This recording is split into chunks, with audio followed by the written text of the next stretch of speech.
இதை தாண்டி உங்களுக்கு இருக்கிற கேள்வியில பதில் சொல்றேன். கட்சியில மாவட்ட செயலாளர்கள் 98 பேர் வந்து பாஜகவோட கூட்டணி சேர்வதற்கு விருப்பம் தெரிவிச்சிருக்காங்க. ஆனா தமிழக வெற்றி கழகத்தை பொறுத்த வரைக்கும் அந்த டிவிகேல இருக்கக்கூடிய பொதுச் செயலாளர் தலைவர்கள் அவங்க எது கூட்டம் நடத்துறாங்க அவங்கள தான் கேட்கணும். கருத்து என்ன கேட்டாங்க அவங்கள தான் கேட்கணும். அந்த கருத்தில் அவங்களுடைய மாவட்ட செயலாளர்கள் என்ன சொல்லியிருக்கிறாங்க அவங்கள தான் கேட்கணும். இப்போ டிவிகே நடத்தக்கூடிய ஒரு கூட்டத்திற்கும் வீடியோ கான்ஃபரன்ஸுக்கும் எப்படி நான் பதில் சொல்ல முடியுங்கன்னா, என்னை பொறுத்தவரை விஜய் அவர்களை பற்றி இதுவரை நான் பேசியிருக்கக்கூடிய கருத்திலிருந்து எந்த மாற்றமும் நான் மாற்றிக்கல. நான் அப்படியே தாங்க நான் இருக்கேன். அதனால் இன்றைக்கி ஒரு கூட்டணி வரணும் நடக்கணும் அப்படின்னு பத்திரிகை நண்பர்கள் நீங்கள் பேசுகிறீங்க. ஒரு பக்கம் டிவிக்கே எங்களுக்கு வேண்டாம் அப்படிங்கிறாங்க, இன்னொரு பக்கம் மாற்றுக் கட்சி நண்பர்களும் எங்கள் கூட்டணி பலமாக இருக்குன்னு நம்ம போகிறோம் அப்படின்னு. இன்றைக்கி புதிதாக எந்த ஒரு இன்ஃபர்மேஷன் இல்லைங்கன்னா புதிதாக சொல்வதற்கு அந்த கட்சிகிட்ட தான் நீங்கள் கேட்கணும். நீங்கள் மீட்டிங் நடத்துனீங்க, மீட்டிங்கில் எதுக்காக கருத்து கேட்டீங்க, நீங்கள் கேட்ட கருத்து உண்மையா அப்படிங்கிறதுக்கு அவங்க பதில் சொல்லணும்.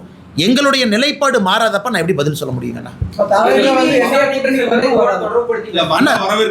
அண்ணா இன்னைக்கு நம்ம ஒரு விஷயத்தை தெளிவாக புரிஞ்சுக்கணுங்கன்னா, தேர்தல் எந்த நேரமும் கூட டிக்ளேர் ஆகலாம். இன்றைக்கி நம்ம 14ஆம் தேதி, 16 வருதுங்கிறாங்க, 17 வருதுங்கிறாங்க, நமக்கு தெரியாது, 18ங்கிறாங்க. ஏதோ ஒரு நாள் இன்னும் அடுத்த இந்த வாரத்துக்குள்ளே வருது.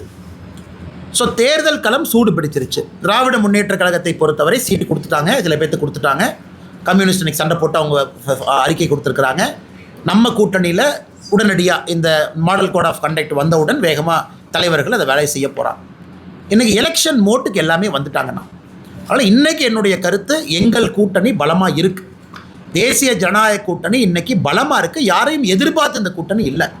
நாங்கள் பலமாக இருக்கின்றோம், ஆரோக்கியமாக இருக்கின்றோம். 17ஆம் தேதி முன்னெடுத்திருக்கக்கூடிய ஆர்ப்பாட்டமும் கூட ஒரு சான்று. 3 முறை பிரதமர் அவர்கள் வந்துட்டு போயிட்டாங்க தமிழ்நாட்டுக்கு தேர்தல் களத்துக்காக. இன்னும் 2-3 முறை வர இருக்கிறாங்க மாடல் கோட் ஆஃப் கண்டக்ட்டுக்கு பிறகு. அதனால் எங்களை பொறுத்தவரை நாங்கள் பலமாக எங்கள் பாதையில் போகிறோம். மற்ற கட்சிகள் கூட்டணி வேணும்னு நினைக்கிறாங்க, மற்ற கட்சிகள் இன்டர்னல் மீட்டிங் போட்டு கேட்குறாங்கன்னா அந்த கட்சிகள் தான் பதில் சொல்லணும். எங்கள் நிலைப்பாட்டில் எந்த மாற்றம் இல்லை, நாங்கள் அதே நிலைப்பாட்டில் தான் நாங்கள் இருக்கோம். அண்ணா நான் கொடுக்கக்கூடிய இடத்துலையும் இல்லை, வாங்கக்கூடிய இடத்துலையும் நான் இல்லைங்கண்ணா. கொடுக்கக்கூடிய இடத்துல சில தலைவர்கள் இருக்கிறாங்க, வாங்கக்கூடிய இடத்துல சில தலைவர்கள் இருக்கிறாங்க. அதனால் இந்த இரண்டுக்கும் இடைப்பட்ட கருத்தாக ஏன் கருத்து இதில் என்ன சொல்றதுங்கண்ணா? கூட்டணி பொறுத்த வரைக்கும் இப்போ வந்து கூட்டணிக்கான கதவுகள் இன்னும் ஓப்பன்ல தான் இருக்கா, இல்ல புதிய கட்சிகள் எதிர்பார்க்கலாமா, இல்ல அவ்வளவுதானா சார்? அண்ணன் இன்னைக்கு பாருங்க, கம்யூனிஸ்ட் கட்சி சிபிஐ அதனுடைய தலைவர் ஐயா சண்முகம் அவர்கள் ஒரு பேட்டி கொடுத்துருக்காங்க இன்னைக்கு பத்திரிகை நண்பர்கள்ட்ட. இப்போ 5 நிமிஷத்துக்கு முன்னாடி எங்க காங்கிரஸ் ஒண்ணுமில்லாத காங்கிரஸுக்கு நீங்க 3 சீட்டை உயர்த்தி கொடுக்குறீங்க, கம்யூனிஸ்ட் கட்சிக்காரங்க நாங்கள் இவ்வளோ கஷ்டப்படுறோம், எங்களுக்கே நீங்கள் சீட்டை கொடுக்க மாட்டீங்க, தான் நாங்கள் ஏற்றுக்க மாட்டோம், கிளம்பியாச்சு. அண்ணன் வைகோ அவர்களுக்கு ரொம்ப கஷ்டப்பட்டு அன்றைக்கி சிரிக்கிறார் வைகோ அண்ணன். 4 தொகுதிகள் அப்படிங்கிறாரு. இது எப்படி இருந்த வைகோ அண்ணன் எப்படி ஆயிட்டார்? எப்படிப்பட்ட ஒரு மனிதர், எத்தனை தொகுதியில் நின்றவர், தமிழ்நாட்டு அரசியலே மாற்ற வேண்டும் நினைத்தவரை எனக்கு சீட்டையெல்லாம் குறைச்சி அந்த நாளிலையும் அடுத்து சொல்கிறார் 3 உதயசூரியன் சின்னம், 1 எங்கள் சின்னம். எனக்கு வைகோ ஐயாவை பார்க்கறக்கே ரொம்ப கஷ்டமாக இருந்துச்சு. நம்ம கொங்கு கட்சி இந்த பகுதியில் நிற்கக்கூடியவங்க 3 கம்பீரமாக 3 சீட்னு இருந்தாங்க. இன்றைக்கி அவங்களையும் 2 சீட்டில் உட்கார வச்சுருக்காங்க. அதனால் இன்றைக்கி அந்த கூட்டணியிலிருந்து தலைவர்கள் வெளியே வருவதை நான் பார்க்குறேன். ஏன்னா திருமாவளவன் அண்ணன் இன்றைக்கி என்னை பொறுத்தவரை திருமாவளவன் அண்ணன் கண்டிப்பாக இவங்களுக்கு ஒரு 6 சீட்டுக்கோ 7 சீட்டுக்கோ அவர் ஏற்றுக்கு போகிறது கிடையவே கிடையாது. அதனால் திருமாவளவன் அண்ணன் கண்டிப்பாக அசமாதானத்தில் இருக்காங்க, கம்யூனிஸ்ட் அசமாதானத்தில் இருக்கிறாங்க. அவங்களாம் என்ன பண்ணுவாங்கன்னு தெரியாதுங்க. வெளியே வந்து வேறு கூட்டணிக்கு போகிறாங்களா தனியாக நிற்கிறாங்களான்னு தெரியாது.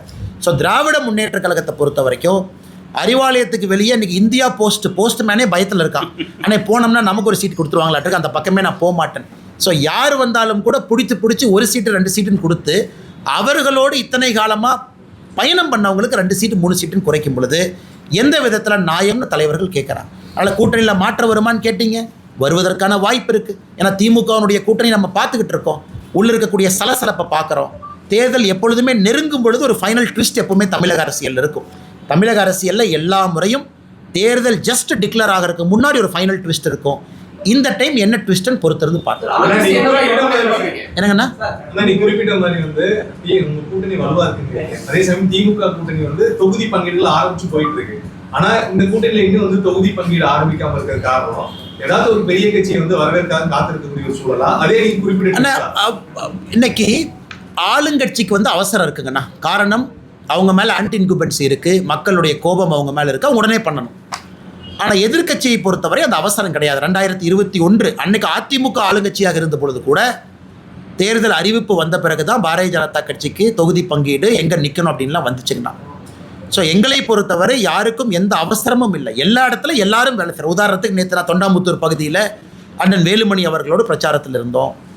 வேறு பகுதியில் பிரச்சாரம் பண்ணிக்கிட்டு இருக்கோம். ஸோ நாங்கள் தொண்டாமுத்தூர் வேலுமணி என்ன அங்கே பிஜேபி நிற்கல அப்படிலாம் இல்லை. வேலுமணி என்ன நிற்கிறாங்க, தேசிய ஜனநாயக கூட்டணி பாரதிய ஜனதா கட்சியும் நாமளும் ஓட்டு போடணும், எல்லாத்தையும் ஒருங்கிணைக்கிறோம், நாம் கூட்டம் போடுறோம். அதனால் எங்களுக்கு எந்த அவசரமும் இல்லை. நாங்கள் எங்களுடைய டைம் லைனில் சரியான முறையில் போயிட்டுருக்கோம். மேபி எங்களுடைய தலைவர்கள் மோடி ஐயா வரணும்னு நினச்சாங்க. 3 மீட்டிங்கும் மோடி ஐயா முடித்து வைக்க வேண்டும் என்று நினைத்தார்கள். அது நடந்துருச்சு. அதன் பிறகு பாரதிய ஜனதா கட்சி இன்டர்னல் அசஸ்மெண்ட் அதையும் எங்களுடைய அகில இந்திய தலைவர்கள் செஞ்சிட்டு இருக்கிறாங்க. எந்த தொகுதி, யார் தொகுதிக்கான வேட்பாளர் யார், அந்த அசஸ்மெண்ட்டையும் நயினார் அண்ணா தலைமையில் ஒரு டீம் எடுத்துக்கிட்டு இருக்காங்க. ஸோ நாங்கள் சரியான டைம் லைனில் இருக்கோம். எங்களுக்கு எந்த அவசரம் இல்லைங்கண்ணா. இப்போ என்டிஏ கூட்டணிக்கு வந்து தாவேக்காக வர வைக்கிறதுக்கு ஜனநாயக படம் ரிலீஸு, அப்புறம் சிபிஐ வழக்கு அப்படிங்கிறத சொல்லி நெருக்கடி கொடுக்குறதா பேச்சு பரவலாம். அண்ணே நீங்கள் உங்களுக்கு தெரியுங்கண்ணே, இப்போ ஜனநாயகம் படம், சிபிஐ அண்ணா, ஒருத்தருக்கு சிபிஐ மீது வழக்கு இருந்தால் நாங்கள் என்ன பண்ண முடியும்? சிபிஐ வழக்கு வேணும்னு கேட்டது யாருங்கண்ணா? சிபிஐ வழக்கு வேணும்னு கேட்டது தமிழக வெற்றி கழகம். அவங்க கேட்குறாங்களே, நாங்களும் சப்போர்ட் பண்ணோம். தமிழக வெற்றி கழகமும் கேட்குறாங்க, தமிழ்நாடு சிபிசிஐடி சரியாக இன்வெஸ்டிகேட் பண்ண மாட்டாங்க, சிபிஐக்கு கொடுங்கன்னு. சிபிஐ வழக்கு வேண்டும் என்று கேட்டது தமிழக வெற்றி கழகம். இன்றைக்கி நீங்கள் என்ன சொல்கிறீங்க? அந்த சிபிஐ வச்சு டிவிகேவை பயமுறுத்துறீங்கன்னா நாங்கள் எப்படி அந்த கருத்தை ஏற்றுக்க முடியும்? ஏன் 4 மாதங்களுக்கு முன்பு டிவிகே கேட்கும் போதே அவங்களுக்கு தெரியுமில்ல. அதனால் அவர்களுக்கும் அந்த நம்பிக்கை. சிபிஐ பொறுத்தவரை இண்டிபெண்டன்ட் ஏஜென்சின்னு அவங்க கேட்டிருக்கிறாங்க. அது இண்டிபெண்டன்ட் ஏஜென்சியாக இருக்கட்டும். ஜனநாயகத்தை பொறுத்தவரை இன்றைக்கி விஜயே கருத்து சொல்ல, நான் என்ன கருத்து சொல்கிறேன்னா சொல்லுங்கள். விஜய் அவங்க பத்திரிகையாளர் சந்திப்பு எத்தனை பொதுக்கூட்டத்துக்கு வர்றாங்க, எத்தனை இடத்துல பேசுகிறாங்க, ஈரோடு வேறு பகுதியில் பேசிட்டார், நிறைய இடத்துல பேசிட்டார். ஏதாவது ஒரு இடத்துல விஜய் அவர்கள் ஜனநாயகத்தை பற்றி பேசட்டும், படத்தை பற்றி பேசட்டும், என்ன பிரச்சனைன்னு பேசட்டும், அதன் பிறகு என் கருத்தை சொல்கிறேங்கண்ணா. படத்தில் நடித்த ஒரு நடிகர் பாரதிய ஜனதா கட்சி பிரச்சனை பண்ணுச்சுன்னு சொல்லட்டும், பாரதிய ஜனதா கட்சி தூண்டுட்டுன்னு சொல்லட்டும், எங்கேயுமே சொல்லலை. சிபிஎஃப்சிக்கும் ப்ரொடக்ஷன் கம்பெனிக்கும் இருக்கக்கூடிய பிரச்சனை, சிபிஎஃப்சியினுடைய ரிவ்யூ கமிட்டி, ஸ்க்ரீனிங் கமிட்டி, அது ஒரு மாதிரி போயிட்டுருக்கு. கோர்ட் இன்டர்ஃபியர் ஆகிருக்கு. இதில் எல்லோருமே மத்திய அரசு பாரதிய ஜனதா கட்சின்னு குற்றம் சுமத்தினா எங்கே சொல்ல முடியும்? யாராச்சும் குற்றம் சுமத்தினா பதில் சொல்லலாம். எங்களை யாருமே குற்றம் சுமத்தாத பொழுது, எங்களை குற்றம் சுமத்தாது யார்? திமுக. இதில் ஆச்சரியம். அதாவது ஓனாய் நனையுதுன்னு நரி அழுவிச்சாமா, நம்ம ஊரில் சொல்லுவாங்க. ஓனாய் நனையுதுன்னு ஆடு அழுவிச்சாமா. அதாவது இன்றைக்கி டிவிகேவுக்கு பிரச்சனைன்னு திமுக அழுகுது. இன்றைக்கி திராவிட முன்னேற்ற கழகம் எங்கள் மீது சுமத்தக்கூடிய குற்றத்துக்கெல்லாம் நாங்கள் பதில் சொல்லி டைம் வேஸ்ட் பண்ண விடுறீங்களா? நியாயமான குற்றச்சாட்டுக்கு பதில் சொல்கிறோம். விஜய் அவங்க குற்றச்சாட்டுக்கு நாங்கள் எப்படி பதில் சொல்ல முடியும்? ஜனநாயகத்திற்கு அதிகாரப்பூர்வமாக தமிழக வெற்றி கழகத்தினுடைய தலைவரோ பொறுப்பாளர்களோ எங்களுக்கு எந்த இதுவும் அவங்க சொல்லலை. CBFC, court, KVN production, Vijay இவங்க சம்மந்தப்பட்ட வழக்கு அவங்களுக்குள்ள அது இருக்கு. கரூர் சம்பவத்துக்கு வந்து உடனடியாக கரூர் போன முதலமைச்சர் வந்துட்டு விளையாட்டுக்குளத்துக்கு இன்னும் போகல. அதாங்க ஆச்சரியம். ஏன்னா சின்ன பசங்க ரீல்ஸ் பண்ணிட்டு இருக்காங்க. அந்த ரீல்ஸ் பசங்க கூப்பிட்டு பேசியிருக்காரு, அவர் கூட ரீல்ஸ் எடுத்திருக்காரு. ஆனால் இன்னைக்கு முதலமைச்சர் அவர்கள் இன்னைக்கு காலையில் எத்தனை பேர் பார்த்தீங்கன்னு தெரியலீங்கன்னா, 2 நல்ல பசங்கன்னா, அருமையான பசங்க. அவங்கள வந்து நம்ம எந்த தேவா, ஜீவா 2 அற்புதமான பசங்க. சின்ன வயசுலேயே ரீலெல்லாம் போட்டு நல்லா பண்ணுறாங்க. அதில் நம்ம எந்த மாற்று கருத்தும் இல்லை. அவங்கள வர வச்சு முதலமைச்சர் அவர்கள் ரீல்ஸ் எல்லாம் போட்டுட்டு அந்த குழந்தைங்கள கடைசியாக சொல்கிறார், தம்பி நல்லா படிப்பா அப்படிங்கிறார். நீங்கள் அரசு பள்ளியில் கஞ்சா புழக்கத்தை நிறுத்தினீங்கனாவே குழந்தைங்க நல்லா படிப்பாங்க. அரசு பள்ளிக்கூடத்தை தரமாக கொடுத்தீங்கனாவே குழந்தைங்க நல்லா படிப்பாங்க. ஒரு பக்கம் குழந்தைகளுக்கு ரீல் கல்ச்சர் போகக்கூடாது. கர்நாடக அரசு 16 வயது வரை சோஷியல் மீடியாவை பேன் பண்ணிட்டாங்க. கர்நாடகாவில் இருக்கக்கூடிய காங்கிரஸ் அரசு 16 வயது குழந்தைகளுக்கு சோஷியல் மீடியா பேன் பண்ணுறாங்க. நான் வரவேற்கிறேங்கண்ணா. அது வேறு அரசாக இருந்தாலும் கூட நான் வரவேற்கிறேங்கண்ணா. ஆந்திராவில் 13 வயதுக்கு கீழே சோஷியல் மீடியாவை பேன் பண்ணுறதை பற்றி ஆந்திரா அரசு யோசிக்குது. ஆனால் முதலமைச்சர் அவங்க படிக்க வேண்டிய சின்ன குழந்தைங்களை கூப்பிட்டு அவங்க ரீல் போட்டுட்டு தப்பு இல்லை. அந்த குழந்தைங்களை, தம்பி நீ ரீல் போடாதப்பான்னு ஃபோன் பண்ணி படிப்பான்னு சொல்லணும்ல. அந்த குழந்தைய ரீல் போடுறதுக்காக கூப்பிட்டு ரீல் போட வச்சுட்டு போகும்போது ஒப்புக்கு சப்பானியா நீ போடாதப்பான என்ன அர்த்தம்? அதனால் முதலமைச்சருடைய கவனம் எங்கே இருக்குன்னு நமக்கு தெரியுது. விளாத்திக்குளம் சம்பவம் நடந்த பொழுது முதலமைச்சர் எங்கே இருந்தாருன்னு உங்களுக்கு தெரியும். ஒரு அரசு பள்ளியில் ஒரு நிகழ்வில் இருக்கிறாங்க. குழந்தைங்கள்லாம் டான்ஸ் ஆடிட்டு இருக்கிறாங்க சினிமா பாட்டுக்கு. அதை பார்த்துக்கிட்டு உட்காந்துருக்காரு. பக்கத்தில் மா சுப்பிரமணியம் இருக்கிறார். இன்றைக்கி முதலமைச்சருடைய கவனம் வேறு பக்கம் இருக்குது. முதலமைச்சருடைய கவனம் சட்ட ஒழுங்கல் இல்லை. முதலமைச்சருடைய கவனம் தமிழகத்தினுடைய நலன் இல்லை. ஆனால் இன்றைக்கி ரீல்ஸ் போடக்கூடிய முதலமைச்சராக மாறிட்டார். அல்லது ரீல்ஸ் போடலினா படிக்க வேண்டிய குழந்தைங்களை கூட்டிகிட்டு வந்து ரீல்ஸ் போடுறாரு. ரீல்ஸ் போடுங்கப்பான். அதனால் இது எல்லாம் நம்ம பார்த்துக்கிட்டு தாங்க நான் இருக்கிறோம். என்ன பண்ணுறது, இன்னும் ஒரு 30-40 நாட்கள் இதெல்லாம் அனுபவிச்சு தாங்க ஆகணும், வேறு வழி இல்லை. சிபிஐ விசாரணைக்கு தன்னை மட்டும் எதற்கு அழைக்கிறார்கள், மற்ற அமைச்சர்களும் எல்லாரும் தான் அங்கே வந்திருந்தாங்கன்னு சொல்லி செந்தில் பாலாஜி ஒரு கருத்தை வச்சிருக்காரு. நான் அங்கே இருக்கக்கூடிய ஒரு மாவட்ட அமைச்சராக அங்கே நான் போயிருந்தேன் அந்த டைமில். ஆனால் என்னை மட்டுமே அவங்க அழைக்கிறதுக்கான காரணம் என்ன, முதல்வர் முதற்கொண்டு தான் அங்கே வந்திருந்தாரு. ஆனால் கண்டிப்பாக செந்தில் பாலாஜி அவர்களை சிபிஐ விசாரணைக்கு அழைக்கணும். எதற்குன்னா அழைச்சிருக்காங்க. ஆமாங்கண்ணா, எதற்குன்னா இதில் 2-3 விஷயங்கள் இருக்குது. 10 ரூபாய் பாலாஜி என்று நான் பேசும் பொழுது தான் செருப்பு வந்திருக்குன்னு சொல்லும் பொழுது அதை நீங்களும் சொல்கிறீங்க, நானும் சொல்கிறேன். அப்படி இருக்கும் பொழுது அந்த சம்பந்தப்பட்ட நபரை அழைத்து விசாரிக்க வேண்டியது சிபிஐனுடைய கடமை. நம்பர் 1. நம்பர் 2, சம்பவம் நடக்கவே ஸ்பாட்டில் இருந்தவர் செந்தில் பாலாஜி. ஆம்புலன்ஸை கூட்டிகிட்டு வந்தார். ஆம்புலன்ஸில் திமுகவுடைய ஸ்டிக்கர் ஒட்டியிருந்தது, திமுக மருத்துவமனையின் ஸ்டிக்கர் ஒட்டியிருந்தது. செந்தில் பாலாஜி தான் ஃபர்ஸ்ட் ஆளாக அங்கே இருந்தார். அவரு சொல்கிறார், அவரை கூப்பிடணும். 3வது, முதலமைச்சருக்கு தகவல் சொன்னது யார்? செந்தில் பாலாஜியாக இருக்கலாம். எல்லா அரசு ஹாஸ்பிட்டலுக்கும் இங்கெங்கே போனது யார்? செந்தில் பாலாஜியாக இருக்கலாம். அங்கே நான் ஆளுகின்ற கட்சியினுடைய மாவட்ட செயலாளர் என்கின்ற பொறுப்பில் இருக்கக்கூடிய செந்தில் பாலாஜி ஒரு டிகிரி ஆஃப் கண்ட்ரோல் இருக்குது, வேறு அமைச்சராக இருந்திருக்கிறாங்க. ஏன் டிவிகே கட்சியினுடைய மாவட்ட செயலரை கூப்பிட்டுருக்குறாங்க, அவர் போயிட்டு வந்திருக்கிறாரு. தமிழ்நாடு அரசினுடைய டிஜிபி ஸ்டேட் இன்டெலிஜென்ஸை கூப்பிட்டுருக்காங்க, அவங்க போயிட்டு வந்திருக்கிறாங்க. சம்பந்தப்பட்ட நபர் திரு விஜய் அவங்கள கூப்பிட்டுருக்காங்க, 2 முறை போயிட்டு வந்திருக்கிறாங்க. அப்படி இருக்கும் பொழுது சிபிஐ செந்தில் பாலாஜியை வந்து அழைத்தது முழுமை சரியான ஒரு பார்வை தான். ஆனால் செந்தில் பாலாஜி அவங்க மடியில் ஏதோ கொஞ்சம் கனம் இருக்க மாட்டிருக்கு. ஏன் பதறாரு? சிபிஐ கூட்டாங்க, போனேன், பேசினேன், வர வேண்டியதானே. மடியில் கனம் இருக்கிறனால ஏன் பதறாரு? அவர் ஏன் வந்து நைஸாக ஸ்டாலின் அண்ணையும் கூட இழுத்துட்டு போகலான்னு பார்க்குறாரு? இது ஸ்டாலின் அவங்க நினைப்பாங்க, தம்பி நீ போகிறேன்னா போகும்போது என்னையும் பிடிச்சி இழுத்துட்டு போகிறப்பான். அந்த மாதிரி தான் இருக்குது அவருடைய பதில். நான் அந்த பதிலை பார்த்தங்கன்னா, அதனால் சிபிஐ அவர்கள் செந்தில் பாலாஜி அவங்கள கூப்பிட்டது முழுமையிலும் அது உண்மைதான். அவங்க போகணும், கோஆப்ரேட் பண்ணணும். மடியில் கனமலினா கோஆப்ரேட் பண்ணுங்கள், ஏன் பயப்படுறீங்க? இது எதுக்கு வந்து நீங்கள் வந்து அப்படியே பதறீங்க? அவருடைய பத்திரிகையாளர் சந்திப்பை பார்த்தாவே செந்தில் பாலாஜி அவர்கள் பதறுவது நமக்கு தெரியுது. எனக்கு தெரியல, யார் குற்றம் செஞ்சாங்கன்னு தெரியலிங்கன்னா அது சிபிஐ என்கொயரியில் உண்மை வெளியே வரும். டீயும் காஃபியும் ஒன்றா கலக்காதுன்னு சொல்லியிருந்தீங்க, அதில் உறுதியாக இருக்கீங்களா? ஆனால் நான் ஏற்கனவே சொல்லியிருந்தேங்கன்னா என்னுடைய கருத்தில் எந்த மாற்றமும் இல்லை. காரணம், அவங்க சித்தாந்தத்தை வேறு சித்தாந்தத்தை டிக்ளேர் பண்ணிட்டாங்க, நாம் ஒரு சித்தாந்தத்தில் இருக்கோம். அப்படி இருந்தும் அரசியல் கூட்டணிக்குள்ளே முரணான கட்சிகள் இருக்கான்னு கேட்டிங்கன்னா இருக்குது. நான் இல்லைன்னு சொல்லிங்கன்னா, உங்களுக்கு அரசியல் தெரியும், எனக்கு அரசியல் தெரியும், நான் முட்டாள்தனமாக எதுவும் பேச விரும்பலை. முரணான கூட்டணிகள்லாம் இருக்கா? இருக்குது. ஒரு காமன் கோலில் இருக்காங்களா? இருக்குது. வேறு கொள்கைகள் இருந்தாலும் கூட பொது எதிரியை வீழ்த்துவதற்காக இருக்காங்களா? இருக்குது. நான் உங்களுக்கு ஆரம்பத்தில் சொன்னது டைம் லைன் இன்றைக்கி வந்துருச்சு. எலெக்ஷன் வரப்போகுது, எல்லா கட்சிகள் இருக்காங்க, திமுக பேச்சுவார்த்தை நடத்த ஆரம்பிச்சிட்டாங்க. எப்போவுமே தேர்தலுக்கு முன்பு தமிழகத்தில் எப்பவும் ஒரு ட்விஸ்ட் நடக்கும். இந்த வருஷம் என்ன ட்விஸ்ட்டுன்னு பார்ப்போம். அதே நேரத்தில் சீட்டை கொடுக்கக்கூடிய இடத்துல நான் இல்லை, சீட்டை வாங்க வேண்டிய இடத்துலையும் நான் இல்லை. நான் 2க்கு நடுவில் ஏதோ ஒரு இடத்துல இருக்கேன். அதற்கான தலைவர்கள் இருக்கிறாங்க. அண்ணா, நான் எல்லோருக்கும் பிரச்சாரம் பண்ணுறேன்னா, எல்லோருக்கும் போய் நிற்கிறேன். தமிழகத்தில் திராவிட முன்னேற்ற கழகத்தினுடைய ஆட்சி தூக்கி எறியப்பட வேண்டும் என்பதில் தெளிவாக இருக்கும். ஏன் இந்த சகோதரி பேர் சொல்ல முடியல, எனக்கு பேர் சொல்ல வேண்டும் என்கின்ற ஆசை. காரணம், இறந்த பிறகுனாவது அவருக்கு ஒரு மரியாதை கொடுக்கணும். 17 வயசு இருக்கிறனால போக்சோ அப்படின்னு நம்ம சொல்ல முடியாது. 495 மதிப்பெண் வாங்கினா 500க்கு அந்த குழந்தைய பாருங்கள் கொடூரமாக கொண்டிருக்காங்கன்னா இந்த ஆட்சி இருக்கணுமாங்கிற கேள்வி. நான் எல்லா கேஸுக்கும் நான் திமுகவை சொல்லலை. அண்ணா யூனிவர்சிட்டி இதே இடத்துல சாட்டை எடுத்து அடிச்சுக்கிட்டேன். காரணம், திமுக லிங்க். நீ சிசிடிவி போடல. உதயநிதி ஸ்டாலின் சிண்டிகேட் மெம்பராக இருந்த ஒரு கல்லூரி, வாட்ச்மேன், திமுக கொடி போட்டு அக்யூஸ் உள்ளே போகிறான். இவ்வளோ நடக்குதுன்னு நம்ம பேசுகிறோம்.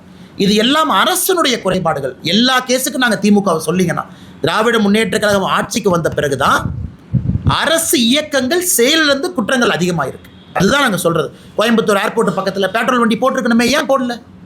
இவ்வளோ விளம்பரம் பண்ணுறீங்களே, இவ்வளோ பண்ணுறீங்களே, ஒரு 10 பெட்ரோல் வண்டி வாங்கி கொடுத்துருந்தா பெட்ரோல் வண்டி அங்கே போகும். அந்த இடத்துல குற்றம் நடக்கும் நமக்கு தெரியும். அந்த முள்புதர் ஏர்போர்ட் காம்பவுண்ட் வாலை ஒட்டி, இதெல்லாம் தான் அரசனுடைய குறையாக நாங்கள் தொடர்ந்து சொல்லிக் கொண்டிருக்கின்றோம். சார், அதிமுகவோட கட்சி வந்து இப்போ பலகீனமாக தான் இருக்குது. இந்த சூழலில் எப்படி சார் நமக்கு மக்களோட செல்வாக்காக ஓட்டு சதவீதங்கள் ரொம்பவுமே பிள்ளைங்களா இருக்குது.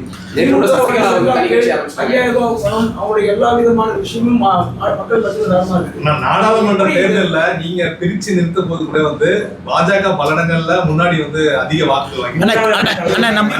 நம்மை பொறுத்தவரை அனைத்து இந்திய அண்ணா திராவிட முன்னேற்ற கழகத்தினுடைய முதலமைச்சர் வேட்பாளர் முன்னாடி இருக்காங்க.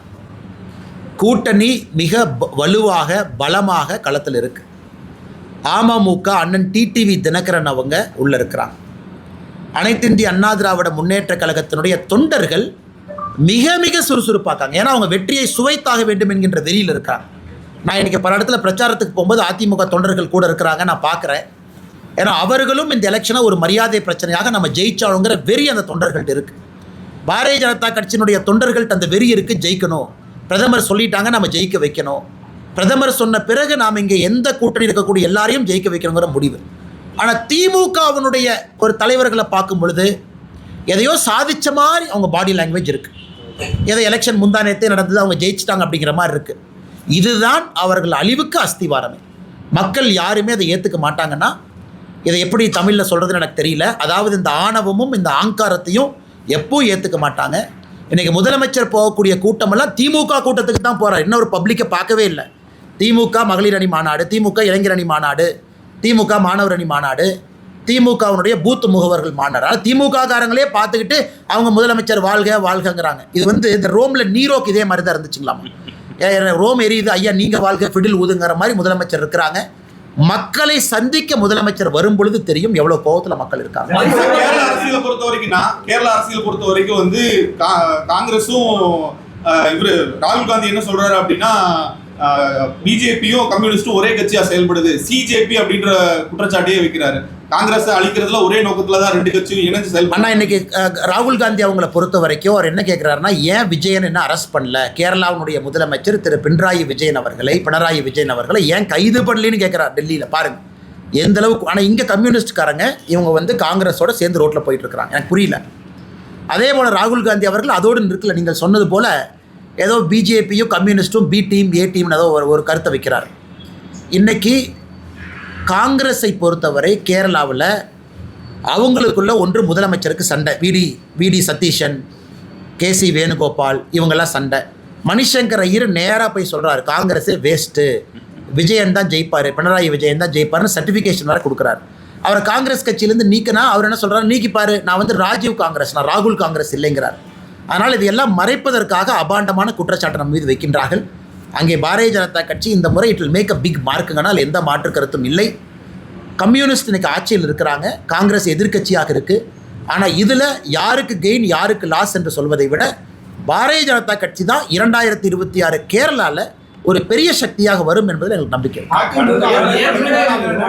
கடந்த கால அரசியலில் பார்த்தீங்கன்னா நீங்கள் அதிமுக கடுமையான விமர்சனம் செஞ்சிருக்கீங்க. இப்போ அதேயோட கூட்டணி சேர்ந்து நீங்கள் பிரச்சாரம் பண்ண போறீங்க. அது எப்படி? நான் ஒரு பாரதிய ஜனதா கட்சியினுடைய உண்மையான தொண்டங்கண்ணா. ஏன்னா 2024 தனிச்சு நில்லுங்கன்னு சொல்லும் பொழுது ஆம் நான் விமர்சித்து தான் ஆகணும், தனிச்சு நிற்கணும். எங்கள் கட்சியை வளர்த்துறக்கத்தான் எனக்கு அந்த பொறுப்பு கொடுத்துருக்குறாங்க. மாநில தலைவர் பாரதிய ஜனதா கட்சி என்கின்ற பொறுப்பு பாரதிய ஜனதா கட்சியை வளர்த்துவதற்கு. ஆனால் இன்றைக்கி கூட்டணியில் இருக்கும் பொழுது இந்த கூட்டணியினுடைய ஒரு தொண்டன் நான். கூட்டணியில் ஒரு கருத்து இருக்கும் பொழுது அதை முழுமையாக ஏற்றுக்கிட்டு எங்களுடைய தலைவர்கள் இந்த வழியில் போகணும் சொல்லும் பொழுது போகணும். ஆனால் இங்கே என்னதான் நீங்கள் கிரிக்கெட்டில் 11 அப்படின்னு இருந்தாலும் கூட இட்ஸ் அ டீம் கேமுங்கண்ணா.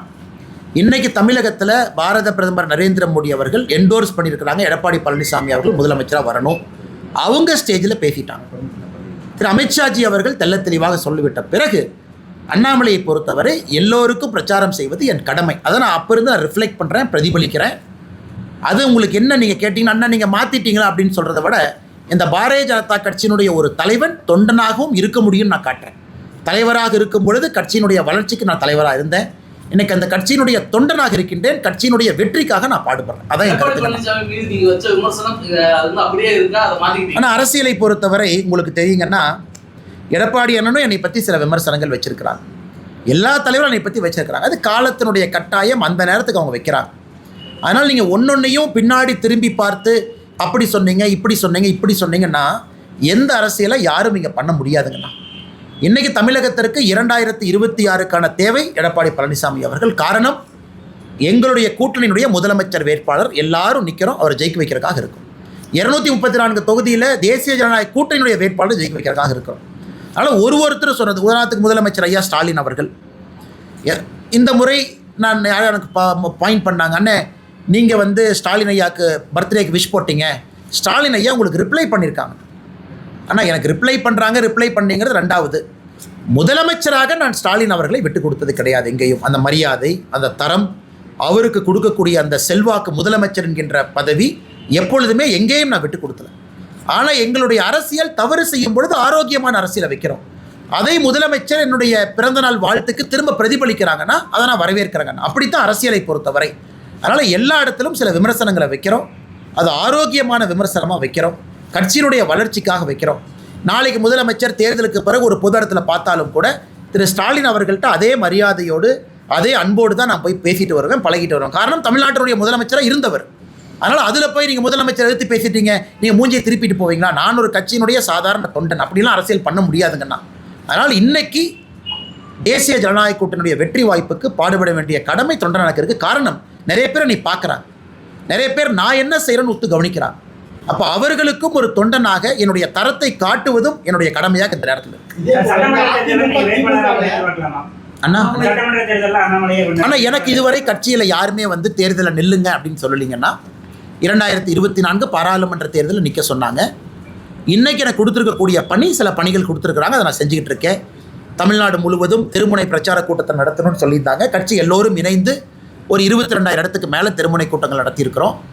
அடுத்து மகளிர் அணியினுடைய பிரச்சார கூட்டம் ஒரு பக்கம் போயிட்டுருக்கு, பட்டியலின சகோதர சகோதரிகள் அணியினுடைய பிரச்சார கூட்டம் ஒரு பக்கம் போயிட்டுருக்கு. அதை பார்த்துக்க சொல்லியிருக்காங்க, அதை பார்த்துக்கிட்டு இருக்கேன். கட்சி என்ன சொல்லுதோ நம்ம செய்ய போகிறோம். பிரச்சாரம் பண்ண போகிறோம். எலெக்ஷன் இங்கே போய் நிற்க போகிறோம். நம்மை பொறுத்தவரை கட்சி முடிவெடுக்கட்டும், கொடுக்கின்ற பணியை நாம் செய்வோம்.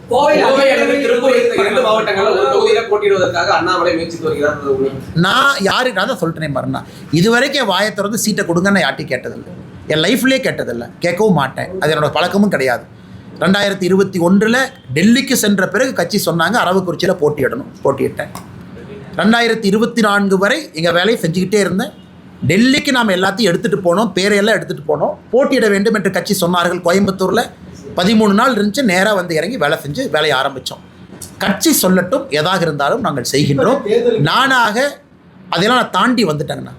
நானாக போய் எனக்கு கொடுங்க, இதை கொடுங்க அப்படின்னு கேட்குற நிலைமையில் நான் இல்லை. கட்சி தேவையை விட அதிகமாக தான் நம்ம கொடுத்துருக்குறாங்க. கட்சி சொல்கிறத நம்ம செய்ய போகிறோம். நானாக இந்த கட்சிக்கிட்ட எதையும் கேட்க மாட்டேன். தேவையை விட அதிகமாக கொடுத்துருக்குறாங்க. எத்தனையோ தலைவர்கள் இருக்கும் பொழுது எதுக்கு 36 வயசில் ஒரு மாநில தலைவர் ஆக்கணுங்கண்ணா? நம்ம கேட்டோமா? கொடுத்துருக்குறாங்க, அந்த வேலையை செஞ்சோம். இல்லை மாநில தலைவர் பதவி இப்போ இவங்க இருக்கிறோன்னு சொன்னாங்க, நம்ம அப்ஜெக்ட் பண்ணோமா? இல்லை, சொல்லியிருக்கிறாங்க, நம்ம பின்பற்ற போகிறோம். அடுத்து இதை செய்யன்னு சொல்ல போகிறாங்க, நம்ம செய்ய போகிறோம். அப்படி தான் ஒரு கட்சியில் நீங்கள் இருக்க முடியுமோ தவிரங்கன்னா டிமாண்டு இப்படி இருக்கணும் அப்படி இருக்கணும். ஒரு தலைவனுக்கும் அது அழகல்ல, தொண்டனுக்கும் அழகல்ல. அதே நேரத்தில் கோயம்புத்தூர், திருப்பூர், கொங்கு பகுதியில் பாரதிய ஜனதா கட்சி நிறையா சட்டமன்ற உறுப்பினர் அனுப்பணும். அனைத்து இந்திய அண்ணா திராவிட முன்னேற்ற கழகம் நிறையா சட்டமன்ற உறுப்பினர் அனுப்பணும். தமிழ்நாடு முழுவதும் பாரதிய ஜனதா கட்சிக்கு சட்டமன்ற உறுப்பினர்கள் இருக்கணும். தமிழ்நாடு முழுவதும் அதிமுக நிறைய இடத்துல ஜெயிக்கணும். அதான் எங்கள் நோக்கம்.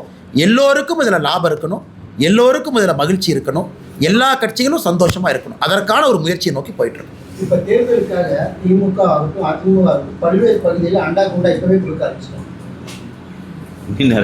தேர்தல் கால அந்த ஒரு அன்பளிப்பு மாதிரி இல்லாம தலைவர்களின் பிறந்த நாளை ஒட்டி கொடுக்கப்படும் நலத்திட்டங்கள் என்ற பெயர்ல கொடுக்குறாங்க. இந்த மாதிரி அரசியலை நீங்க பார்த்து வந்து இதுக்கான மாற்று அரசியல் அப்படிங்கிற விஷயங்கள் இன்னைக்கு இருக்கக்கூடிய சூழ்நிலை வாழ்க்கையில் சில இடத்துலங்கன்னா சில விஷயத்தை பார்க்க முடியும், செயல்படுத்த முடியாது. ஒரு சூழ்நிலை வரும்பொழுது செயல்படுத்த முடியும். இன்னைக்கு நடக்கின்ற அரசியலை பார்த்து கொண்டிருக்கின்றோம். கட்சி சொல்லுகின்ற வேலையை செய்து கொண்டிருக்கின்றோம். வருங்காலத்தில் ஒரு நாள் வரும், அன்னைக்கு அதை பேசுவாங்க. இன்னைக்கு நம்ம வேலையை செய்வோம். காம்ப்ரமைஸ் இல்லை, நான் தப்பு பண்ணல, நான் என் இன்டெகிரிட்டியை மெயின்டைன் பண்ணிக்கிறேன். கூட்டணியை நம்ம எல்லாத்துக்கும் எல்லாம் அட்ரிபியூட் பண்ண முடியாது இல்லைன்னா, அவங்கவுங்க வேலையை செய்கிறாங்க. அதனால் நீங்கள் சொல்கிறத வச்சு இவங்க இதை கொடுத்தாங்க அதை கொடுத்தாங்க இதுக்குள்ளே நான் போக விரும்பலைங்கன்னா, அண்ணாமலை என்கின்ற மனிதனை கேளுங்க, என் அரசியலை கேளுங்க. நான் சொல்கிறேன், கூட்டணியை பற்றி இவ்வளோ கேட்டீங்க, விலாவரியாக பேசிட்டேன். சீட்டு கேட்டிங்களான்னு கேட்டீங்க, கேட்கலீங்க. கட்சி சொன்னால் நிற்கிறேன், இல்லாட்டி பிரச்சாரம் பண்ணுறேன்னு சொல்லிட்டேன். இதை விட நான் என்ன தெளிவாக சொல்லணும்? அதிகமாக வந்துட்டு சில மாற்று கட்சியில் நீங்கள் தான் அதிகமாக இருக்கிறீங்க. அப்படி இருக்கிறப்ப அந்த முரண்பாடோட இது இருக்கு அப்படிங்கிறதா. ஆனால் முரண்பாடுன்னு இல்லைங்கன்னா, அன்னைக்கு எனக்கு கொடுக்கப்பட்ட பணி அதுங்கண்ணா. எனக்கு கொடுக்கப்பட்ட பணி பாரதிய ஜனதா கட்சியை முதன்மை கட்சியாக வளர்த்தணும், வாக்கு சதவீதத்தை உயர்த்தணும், பாரதிய ஜனதா கட்சியை கொண்டு வரணும். அப்போ நீங்கள் ஃப்ரெண்ட்லியெல்லாம் அரசியல் பண்ண முடியாதுங்கண்ணா.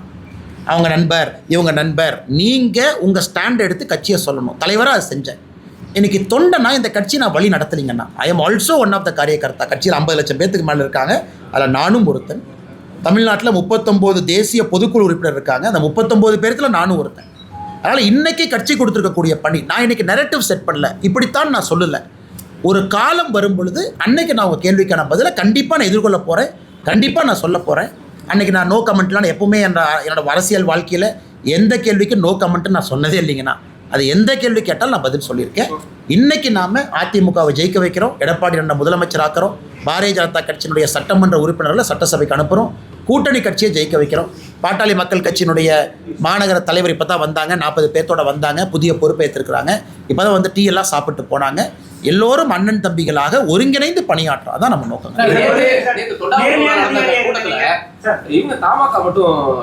இருந்தாங்கண்ணா, தமாக இருந்தாங்க, அந்த பக்கம் ஆறுமுகன் இருந்தாங்களேண்ணா, குனியமுத்தூர்ல இருந்தாங்க, நீங்க வந்து கூட குனியமுத்தூர்ல இருந்தாங்கண்ணா. ஆனா தொட்டாமுத்தூர்ல நான் கவனிக்கலையா? ஒரே தொகுதி தான், ஆனா குனியமுத்தூர்ல இருந்தாங்க. எல்லா இடத்துலயும் இருக்கிறாங்க. வாசனை எங்க நெஞ்சத்துல இருக்காருண்ணா. மேடம்